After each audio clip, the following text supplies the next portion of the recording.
दो सरकारी पदों पे बैठे हुए लोगों का विषय है, किसी व्यक्तिगत लोगों का विषय नहीं है, पहली बात। और ये दोनों भी भाई है क्योंकि गवर्नमेंट को रिप्रेजेंट कर रहे हैं। One of them is representing the assembly, one of them is representing the entire district. एक पूरा जिला उनके पास है, बराबर। और महराज का जो कंसर्न था, हम ये तो देख रहे हैं कि महराज ने क्या बोला नहीं बोला, पर हमें उन तथ्यों पे जाना चाहिए एक बार कि महराज के पीछे ये वजह क्या थी। करा क्या एक डिस्पेंसरी, एक ऐसा डिस्पेंसरी जो 50 कदम ऊपर जाना पड़ता हो, जहां घुटने के बीमार लोग, फिजिकली हैंडीकैप लोग जा नहीं सकते, और उस जगह पे ये डिस्पेंसरी का लोकेशन होना, जो ऑलरेडी शिप हस्बेंड्री और आंगनबाड़ी का कार्यालय चल रहा है, वो ये फाइट कर किस लिए रहा था। वो खुद एक गरीब घर से आते। इसको रोटेट कीजिएगा इधर भी। बिल्कुल सर। नहीं, इधर आप डायरेक्शन चेंज कीजिए, आप इधर आइए जी। और आपको एक बात बोलना चाहूंगा कि एक मंच का माध्यम है, मैं बतौर जर्नलिस्ट एक बात आप लोगों से शेयर करूंगा कि हम मीडिया वाले बहुत सारे बाइट्स चला रहे हैं, बहुत सारे रील चला रहे हैं। तो एक अपील उन तमाम लड़कों से कि तुम लोग जो रील बना रहे हो ना महराज का, केजीएफ का, बाहुबली का रिंगटोन में, क्या महराज बॉलीवुड का एक्टर, क्या इज ए स्टैंडिंग एमएलए? आप उसका पिक्चराइजेशन सही तरीके से दीजिए। पीएसए कब लगता है मालूम है आपको? जब लोगों को लगता है कि पब्लिक के सेफ्टी के ऊपर कोई प्रश्न आ जाए। आप उसे बॉलीवुड टॉलीवुड के हीरोज की तरह रिप्रेजेंट कर रहे हैं, जबकि वो एक असेंबली को रिप्रेजेंट कर रहा है, अपने लोगों को रिप्रेजेंट कर रहा है। उसके सेवा के लिए, मातृभूमि के लिए, देश के लिए कई चीजें नेगेटिव जा रही है। देखिए, हम उसके लैंग्वेज के वर्जन का मैं स्ट्रिक्टली कंडेम करता हूं। मैम, आप तमाम चैनलों से मैं एक अपील करूंगा, एक एमएलए का लैंग्वेज नहीं होना चाहिए, लेकिन उस लैंग्वेज के पीछे का रीजन भी अब आना चाहिए। ये मीडिया का काम है, तथ्य आना चाहिए, सत्य भी आना चाहिए। किस बात के ऊपर ये हो रहा है सब? वो लगातार 8-10 बार इस बात के ऊपर उठाता रहा, उससे नहीं सुना गया। लेकिन हाँ, जो उसने बोला वो डीसी साहब के पेरेंट्स को भी बुरा लगा होगा, उनके बच्चों को भी बुरा लगा, मुझे भी बुरा लग रहा है। आप मुझे गालियां देंगे, गंदा बोलेंगे, लेकिन ये डिफेमेशन का केस है। और मुझे लगता है ये डीसी साहब का अकेले का डिसीजन नहीं है, क्योंकि हरविंदर जी के बारे में जहां भी हम सुन रहे हैं, we are listening something very positive. हम बहुत पॉजिटिव देख रहे हैं चीजों को। तो पहला तो एक रिक्वेस्ट आपके तमाम चैनलों के माध्यम से, ये मेरा अनुग्रह रहेगा कि ये रिजॉल्व होना चाहिए। This case should resolve basically. And अगर इस केस को रिजॉल्व करने में पब्लिक अपॉलॉजी की जरूरत है, उनके फादर साहब शमशुद्दीन मलिक जी मेरे साथ हैं, मैं खुद उनको लेकर डीसी साहब के घर जा रहा हूं। हम उनके घर जा रहे हैं, हम वहां जाके क्षमा याचना कर लेंगे। और यहाँ के आवाम या डोडा के जो लोग हैं, जो उनके प्रतिनिधित्व करते हैं, उनके विधानसभा क्षेत्र के जो लोग हैं, जो यूथ विंग है, सीनियर विंग है, जो गांव के प्रधान है, वो भी रेडी है इस चीज के लिए। मसला केवल इतना है कि let him have a chance. He is not doing something to create chaos in public. He is not a rioter. वो राइट या दंगे उत्पन्न नहीं करवा रहा है, वो एक डिस्पेंसरी के लिए आवाज उठा रहा था। बेशक भाषा गलत थी, हमें मुद्दा भी देखना चाहिए। ऐसी क्या बात है? ऐसे तो कंगना रनौत ने बहुत सारी बातें बोल दी, पीएसए लग गया क्या? आप तेलंगाना में एक मेंबर ऑफ पार्लियामेंट को देखिए, उन्होंने मां की गाली दी है स्टेज में अपने बेटे को लॉन्चिंग करते हुए, तब क्या हो जाता है? तब पीएसए लग जाती है क्या? राज ठाकरे, उनके पार्टी इतने करते, पीएसए लग गया क्या? ऐसा क्या स्पेसिफिक है जो महराज के लिए पीएसए ऑन व्हाट ग्राउंड्स? वो ग्राउंड क्लियर होने चाहिए, वो ground, those grounds should be clear. इस वक्त भी मेरे पे गवर्नमेंट अथॉरिटीज की कॉल आ रही, मुझे आए हुए 1 घंटा नहीं हुआ, लोग लोकेशन मांग रहे हैं। क्या हमारा आना, क्या एक जर्नलिस्ट का आना, क्या एक एक्टिविस्ट का आना, इसके ऊपर कभी चर्चा नहीं होगी? आप मीडिया के साथी हैं, आज एक डिस्पेंसरी के लिए कोई आवाज उठा रहा है। मैं कहता हूं हम एक इंडिपेंडेंट स्टेट में हैं, एक गवर्नमेंट और लोगों का चुना हुआ प्रतिनिधित्व वाली सरकार है जेल के। क्या कभी इस बात पे प्रश्न कोई नहीं उठाएगा कि प्रेस क्लब ऑफ कश्मीर क्यों बंद है? वो प्रेस क्लब क्यों नहीं खुला है? अब तो गवर्नर रूल नहीं है, क्या अब सीएम साहब नहीं है, क्या केंद्र की सरकार नहीं है? The whole government is running. इसी तरह एक सवाल महराज मलिक ने भी किया, और एक सवाल नहीं है, उसके कई सवाल हैं, कई बार उठे, उन्हें इंटरटेन नहीं किया गया, तब जाकर उनके लैंग्वेज खराब हुई। पर अगेन मैं बोलूंगा, जो गलत है सो गलत है, उनके ऊपर मुकदमा दर्ज कीजिए, चाहे जेल में रखना रखिए, गाली गलौज का मुकदमा कीजिए। आपको गाली गलौज का मुकदमा दर्ज करना चाहिए। दो इंडिविजुअल लोगों की लड़ाई पीएसए कैसे हो सकती है? दो सरकारी मुलाजिमों की लड़ाई, how can it be PSA? जी सर, आप ये जो क्षमा की बात कर रहे हैं, क्षमा याचना आप बोल रहे कि हम जा रहे हैं, ये किस विषय में? आप जो उन्होंने गाली दी है या फिर जो उन्होंने बुरहान वानी को अपना आइडियल बोला है? देखिए, आपका प्रश्न अगर क्षमा याचना मेरा मेरी ओर से पूछना है तो उत्तर मेरा होना चाहिए। आपने 2 ऑप्शन मुझे दे दिए, दोनों में से एक भी ऑप्शन मेरा नहीं है। मेरा ऑप्शन एक तीसरी बात को कहता है ना, मेरा ऑप्शन ये कहता है if you say something wrong we must apologise. अगर हमने कुछ गलत किया माफी तो मांगनी चाहिए। क्षमा वीरस्य भूषणम, ऐसा तो मेरे वेदों में लिखा हुआ है। मैं सनातन हूं तो सनातन की बात करूंगा। अगर मैंने किसी का अपमान किया तो मेरा अधिकार है कि मैं जाके क्षमा मांगू। मुझे क्या अधिकार है किसी को खराब बोलने का? उनके वालिद साहब तो मेरे साथ बैठे हैं, मैं गलत बोल रहा हूं क्या? उनका समर्थन आज भी है। भाई इनके लिए महराज जैसे बेटे की तरह है, हरविंदर जी भी इनके लिए बेटे की तरह ही होंगे, इससे कम भी नहीं इससे बड़ा भी नहीं। और मुझे लगता है हरविंदर जी खुद बहुत सौम्य व्यवहार के हैं और एक आईएएस है, एक बहुत बड़े पद पे है। क्या वो इस बात की गरिमा को वो भी समझते होंगे? और रही बात है बुरहान वानी की, I am not concern with Burhan Wani.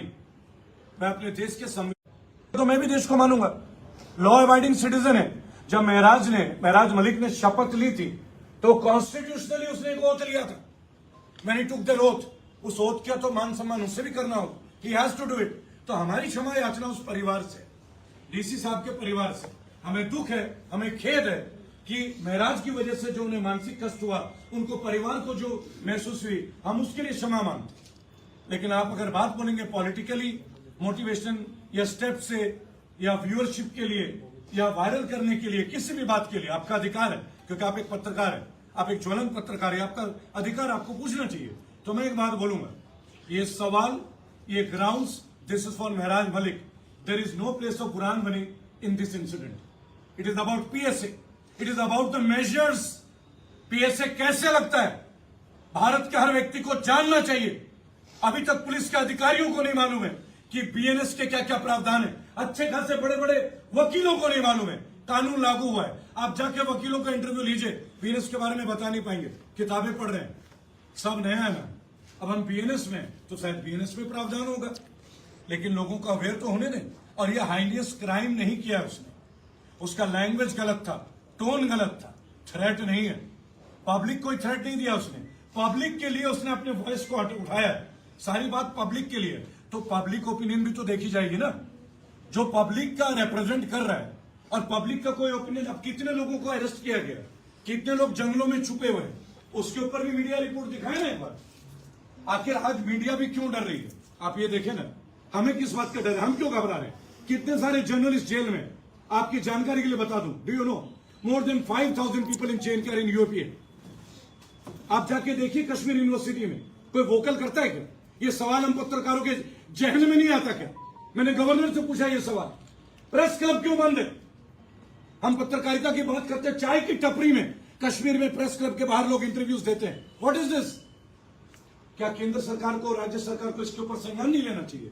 एक एमएलए के लिए तो पीएसए और इतने सारे मीडिया, इतने सारे लोग एमएलए के घर में जाकर हम इंटरव्यू ले रहे हैं, होटल में जाके इंटरव्यू ले रहे हैं, प्रेस क्लब में इंटरव्यू नहीं होते क्या? ये प्रेस क्लब बना किस लिए था? हम पत्रकारों की आत्मा नहीं है क्या? ये हमारी जहन नहीं है, ये हमारा आत्मसम्मान नहीं है। ये लड़ाई देश के कोने कोने में चल रही है। फिलहाल ये लड़ाई हम क्षमा याचना के साथ करते हैं।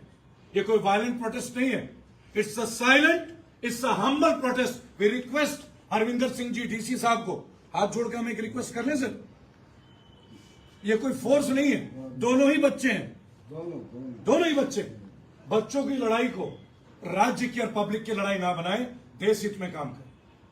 सर पीएसए को कहा जाता है पब्लिक सेफ्टी एक्ट जी। महराज मलिक को इसी सेफ्टी एक्ट के तहत जो है बुक किया गया है, और वही पब्लिक जो है वो सड़कों पे आई, चौक चौराहों पे आई, और लाखों के तादाद में वो पब्लिक आई। तो आप किस तरह से देखते हैं कि ये किस तरह का कानून जो है वो लागू किया गया? देखिए, कानून का इम्प्लीमेंटेशन बहुत डिफरेंट है। मैं आपको एक बात बोलूंगा, कानून का अप्रोच भी डिफरेंट होता है, as per the cases, as per the grounds, as per the outreach and outpost of people. पहली बात आपको एक बात समझना होगा, आपने बड़ी अच्छी बात कही कि डेमोक्रेटिकली वो पब्लिक की आवाज उठा रहा था, पब्लिक उसके लिए आवाज उठा रही, राइट? यही बात तो हम डीसी साहब को आपके इन तमाम न्यूज चैनल के माध्यम से बताना चाह रहे हैं। और क्या बताना चाह रहे हैं? और हम लिखित तौर पे भी जाएंगे, हम वीडियो के तौर पे भी जाएंगे और डायरेक्ट भी जाएंगे। रेबल फाउंडेशन के लीगल टीम यहाँ पे आई है, उनके जो लीगल टीम है निर्मल कोतवाल जी और बाकी भी जो लोग हैं वो समाज में प्रतिष्ठित है, बार काउंसिल के प्रेसिडेंट भी रहे, वर्तमान एमएलए भी है। क्या वो प्रोटोकॉल्स नहीं जानते क्या? हाँ, एक अपील में जम्मू कश्मीर के नेशनल कॉन्फ्रेंस और पीडीपी के सो कॉल्ड बड़े नेताओं को बोलूंगा, यार जब तुम्हारे साथ कुछ बात होती थी तुम तो पूरा जन आंदोलन कर देते थे। क्या वे डर गए क्या इस बच्चे से? इस बच्चे से डर लगने लग गया क्या? तो डरना जायज है आप लोगों का, क्योंकि इतने सारे एमएलए में आप लोग खुल के आ भी नहीं रहे। आपको तो विधानसभा में आना चाहिए, इसके ऊपर एक रेजोल्यूशन के लिए स्टैंड लेना चाहिए। ये आपका भाई नहीं है क्या? जिस दिन ग्राफ निकलेगा ना आपके तमाम एमएलए का, उन तमाम एमएलए में महराज मलिक नंबर 1 की कैटेगरी में आएंगे, जो जनता का संबोधन करते हैं। आप में से कितने लोग करते हैं, कितने फॉर्च्यूनर में घूमते हैं, उसका डेटाबेस में निकालेंगे। वक्त है, आज इसकी बारी है, कल तुम्हारे पे भी आएगी। ये तो लोगों के लिए लड़ रहा है, तुम अपने लिए लड़ रहे हो। इसीलिए महराज के लिए आवाज बनो। ये जन का आवाज है, आप लोगों की आवाज है। यहां पॉलिटिक्स मत खेलो। लैंग्वेज गलत था, तभी तुमके वालिद सॉरी फील कर रहे। भाई मेरा तो कोई ब्लड रिलेशन नहीं है, आई एम नॉट फ्रॉम। राष्ट्रगानों को तो खड़े होंगे, दैट इज पेट्रियोटिज्म। तुम्हारे साथ अन्याय हो रहे हैं, आप बनोगे वो देशभक्ति पेट्रियोटिज्म। अभी हाइपर नेशनलिज्म, ये इंडियन आर्मी के लोग बोल रहे हैं, आईएएस बोल रहे हैं वर्तमान सरकार से कि अगर आपने एक पार्टी की बात को नहीं मानी तो वो देशभक्ति के अगेंस्ट चला जाएगा। राइट? राजीव गांधी भी यहीं के पीएम थे, मनमोहन सिंह भी यहीं के पीएम थे, नरेंद्र मोदी जी भी यहीं के पीएम है। उनके बाद भी कोई पीएम बनेगा। पीएम आएंगे, पीएम जाएंगे, पार्टी आएंगी, पार्टी जाएंगी। पेट्रियोटिज्म कहीं नहीं जाता। लेकिन हाइपर नेशनलिज्म आज हमें बता रहे कि हमें क्या करना चाहिए। हाइपर नेशनलिज्म हमें ये बता रहे, देश में ना 20 करोड़ लोग एक टाइम खाने के लिए संघर्ष कर रहे हैं, उसकी बातचीत नहीं हो रही। लेकिन लड़कियां कपड़े कैसे पहने, कैसे चलें, कैसे चलना चाहिए, ये हमें उस आदमी से सीखने मिल रहा है जो अपना इस प्रवचन के लिए 2 करोड़ रुपए लेता है। राइट? हमें प्रश्न यहां उठाना चाहिए। हमें कैरेक्टर उन लोगों से सीखना पड़ रहा है जो हमें सिखा रहे हैं। यानी हमारे माँ बाप ने हमें कोई तहजीब, हमें कोई संस्कार नहीं दिया है।